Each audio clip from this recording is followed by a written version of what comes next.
Sobrang boring ng buhay kaya tara samahan nyo ako mag mini vlog bilang isang independent na nagtatrabaho dito sa El Nido, Palawan. So ngayong araw nga pala guys, kaya gising ko lang ng mga time na yan, naisipan ko magpagupit kasi nahahabaan na rin ako sa gupit ko, sa buho ko. So sobrang init ng mga panahon na yan, hindi ko na rin alam kung saan ako pupuntang barbershop kasi nga namimili pa rin ako.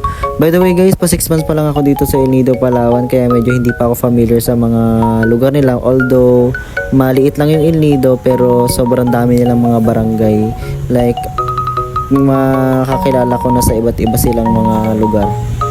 Dito lang din naman sa El Nido yun. And then nakarating na rin naman ako dito sa barbershop na pagugupitan ko kasi nga sobrang ingay ng barbershop na yan. And marami rin nagpapagupit kaya feeling ko siguro okay naman. And hindi ko na rin na-videohan yung habang ginugupitan ako at ayan na yung resulta guys. Feeling ko okay rin naman.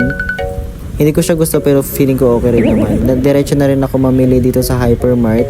Kasi ngayong araw ang day off ko, so kailangan ko maglaba, kailangan ko mamili ng mga sabon at mga pangangailangan din namin din sa boarding house.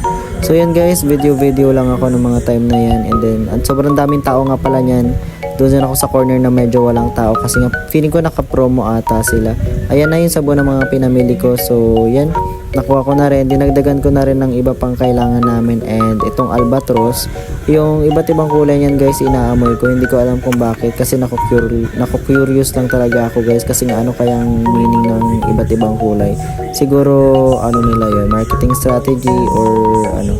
Basta feeling ko kung ano yung iba't iba rin yung amoy nila, kung ano siguro yung mas mabango, yung mas takot yung ipis.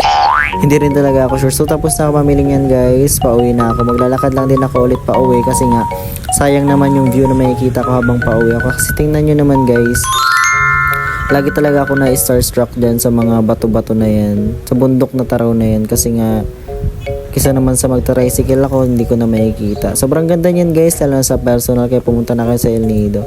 So yan guys, sobrang bad trip ako sa gupit ko and then sobrang bad trip na sa barbero at sa barbershop. Grabe. Pero okay rin naman, mas aliwalas naman yung pakiramdam ko kasi hindi niya siya medyo mainit. So yan guys, yung view papunta ng boarding house namin. Kung gusto niyo pumunta sa boarding house namin guys, nasa Puting Bato lang ako guys, dumala kayo ng alak.